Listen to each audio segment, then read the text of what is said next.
A woman was shot and killed just minutes after posting about the domestic violence she was facing. We both making police reports, calling the police for the last 2 weeks. Take domestic violence seriously. You know, reach out to somebody. I don't know if the police can help you all the time. Get out of the relationship. Escape if you can. My sister did not deserve to die. Not to be murdered like that so brutally. She did not deserve that. Around 7:50 that Sunday morning, Mariah Samuels stepped outside her home in North Minneapolis. The neighborhood was quiet, birds singing, a few cars rolling by, and the smell of early coffee drifting from nearby houses. She walked toward her Jeep, keys in hand, ready to start her day. But what she didn't know was that danger was already waiting for her. Within seconds, gunshots tore through the calm morning. Multiple rounds fired in quick bursts. The sound echoed through the block, sharp, violent, and final. Neighbors ran to their windows, others dropped to the floor in fear. Mariah fell beside her open car door, her keys still clutched in her hand. When officers arrived, it was too late. She was gone. A young mother of 2, her life violently cut short in broad daylight. Before we go any further, make sure you subscribe to Crime Bitz. Click the bell icon so you never miss an update, and drop a comment below telling us where in the world you're watching from. Mariah was only 34, a mother of 2 boys, one almost a teenager, the other barely grown. She worked as a dog groomer and was known for her warm heart, the kind of woman who laughed easily and loved deeply. Friends said she had a contagious smile, someone who brought light wherever she went. But behind that gentle smile was a storm. Mariah had been in a relationship with a man named David Eugene Wright, 50 years old.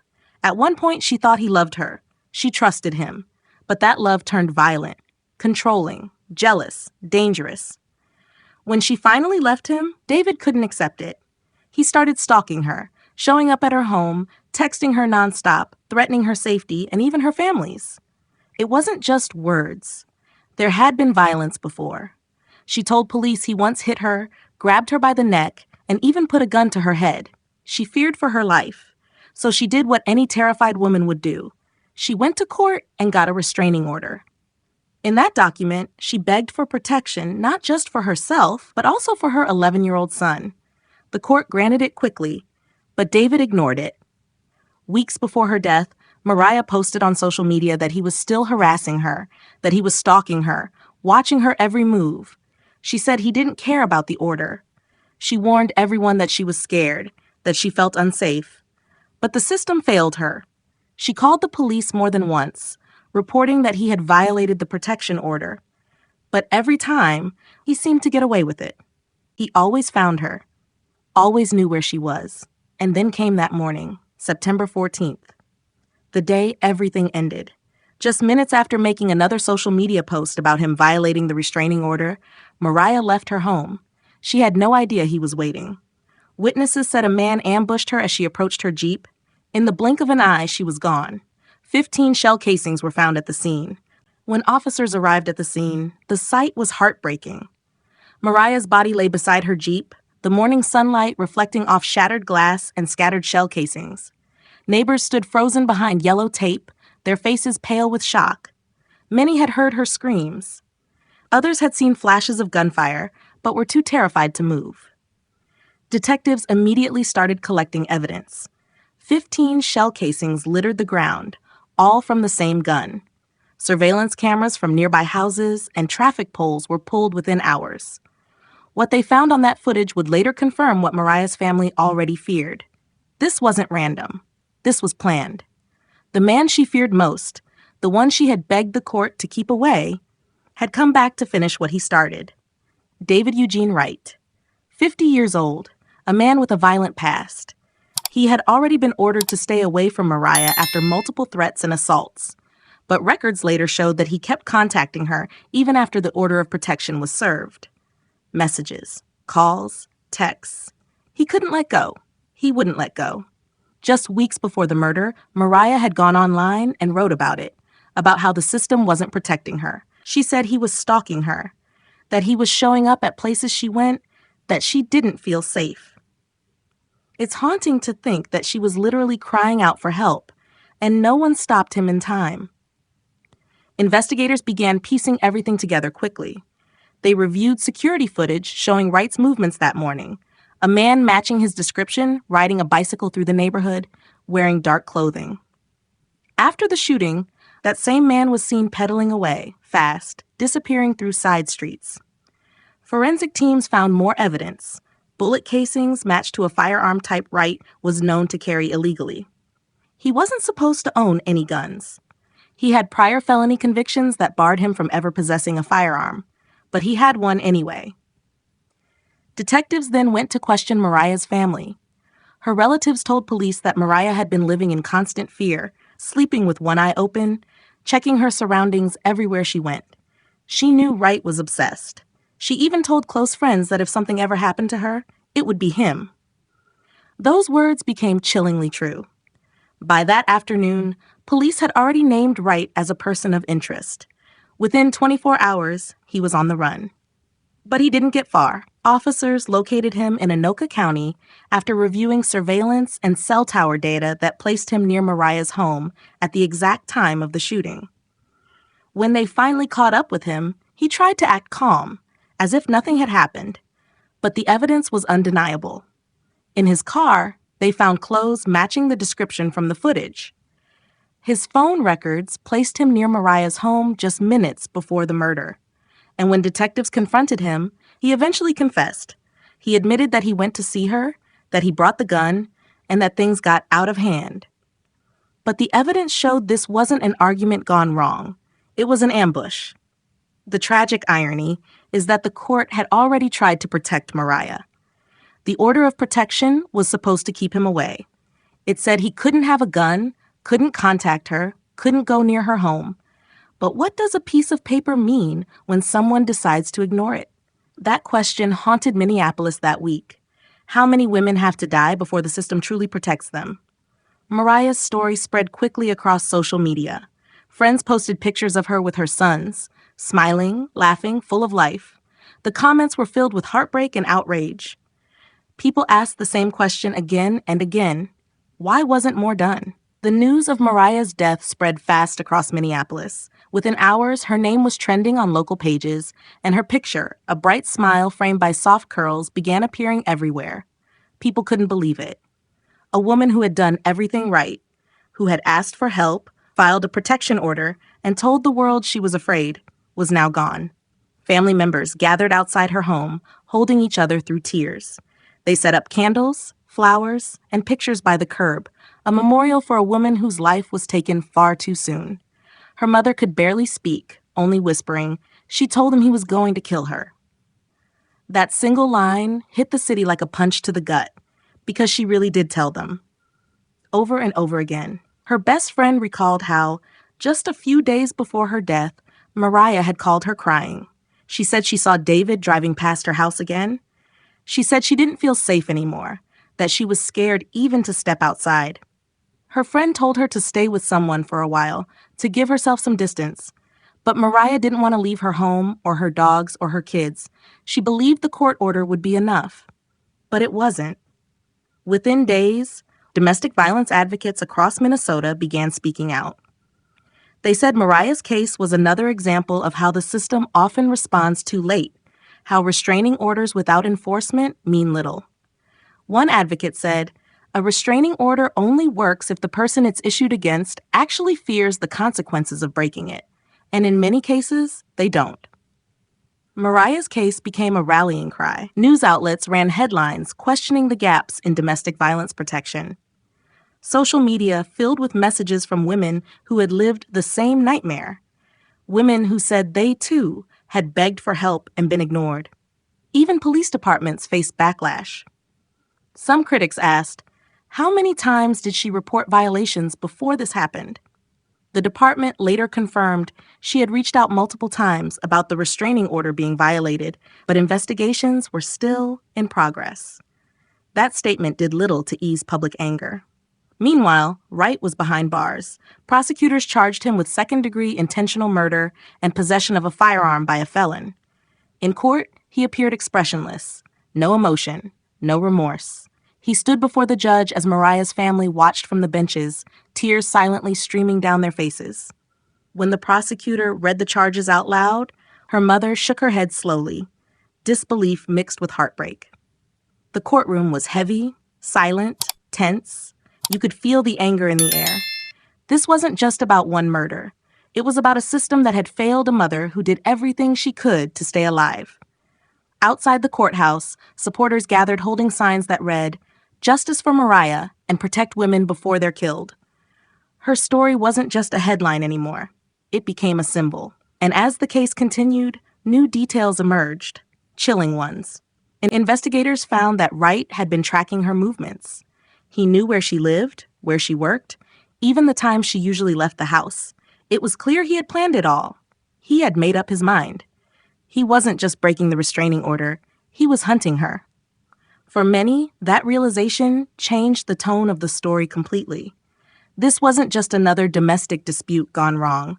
It was obsession, control, and premeditation. Mariah's 2 sons were left without their mother. The oldest had to identify her body.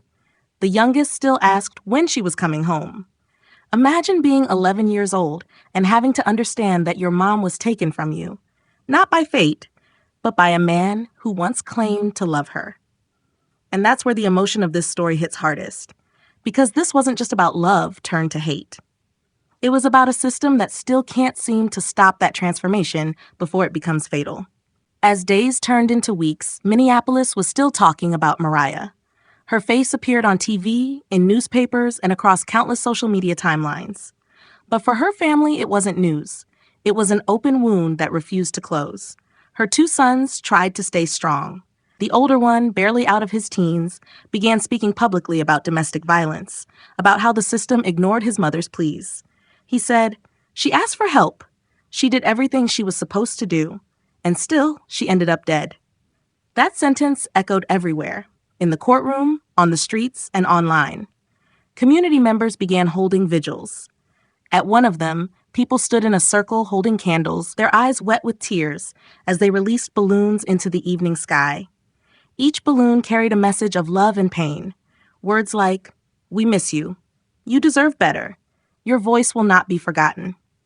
The vigil wasn't just for Mariah. It was for every woman who ever said, "He's going to kill me," and wasn't believed. Behind the scenes, investigators continued building their case. Evidence showed Wright had been following her movements for days before the shooting. Surveillance footage from the neighborhood showed him near her house on multiple occasions. He even used a bicycle to avoid attracting attention. He knew her routine. He watched her, waited for the perfect moment. Prosecutors later revealed he had been angry that she moved on and embarrassed him. The restraining order bruised his ego. In his mind, if he couldn't have her, no one would. That's what made it all so terrifying.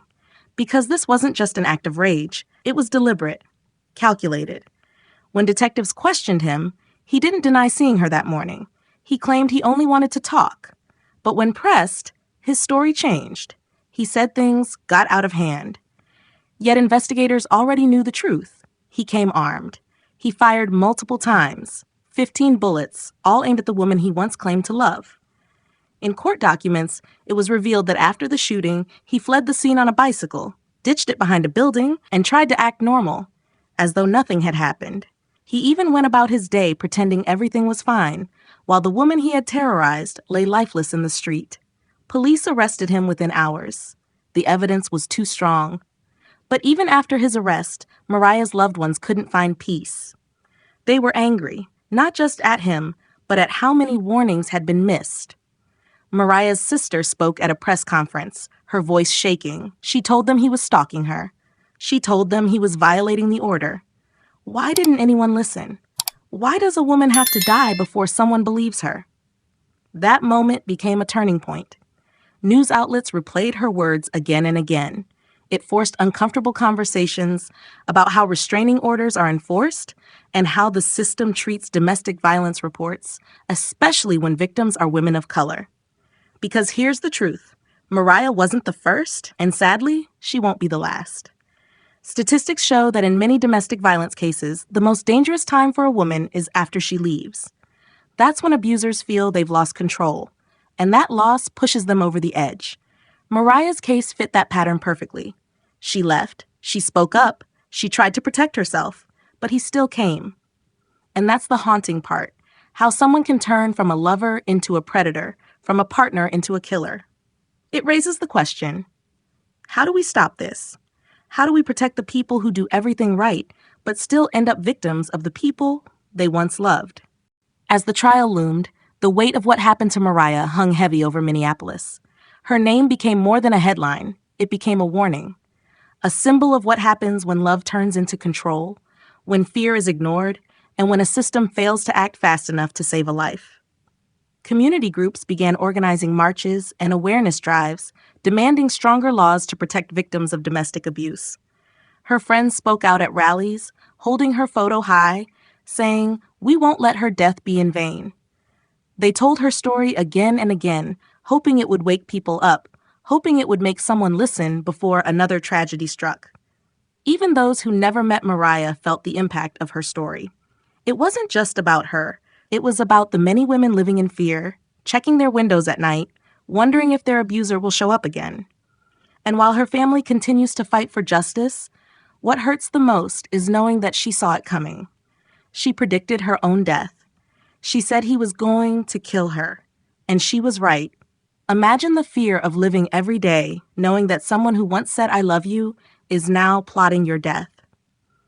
Imagine screaming for help, but nobody truly hearing you until it's too late. It's the kind of fear that eats you from the inside. It isolates you. It convinces you that the world won't believe you. And sometimes, tragically, it's right. In the end, the case against David Wright was clear, deliberate, cold, and merciless. But even if justice is served, what does justice really mean when 2 children grow up without their mother? When her laughter is gone, her warmth silenced, her future erased? Every time her family visits her grave, they remember a woman who just wanted peace. A woman who loved her sons, her work, her life, but who couldn't escape the man who refused to let her live it freely. And now, her story stands as a question to all of us. What does it say about a society when a woman cries for help, but her cries are only heard after her death? What makes someone hurt the person they once claimed to love? And how do we, as a community, make sure this never happens again? Because at the end of the day, this isn't just Mariah's story. It's the story of countless others who never made it out alive. If you're watching this right now, and you or someone you know is in a situation that feels unsafe, please reach out for help. Don't wait. Don't stay silent. You deserve to live. You deserve peace. And to everyone else, remember Mariah. Say her name. Share her story. Because the more we speak up, the harder it becomes for stories like hers to be forgotten. This is Crime Bitz, where we tell the stories that matter, the ones that remind us of the dangers we often overlook and the lives we must never forget. If you felt Mariah's story today, take a moment to like this video, subscribe to the channel, and click the bell icon so you never miss another true story that needs to be told. And before you go, drop a comment below. Where are you watching from? And what did this case make you feel?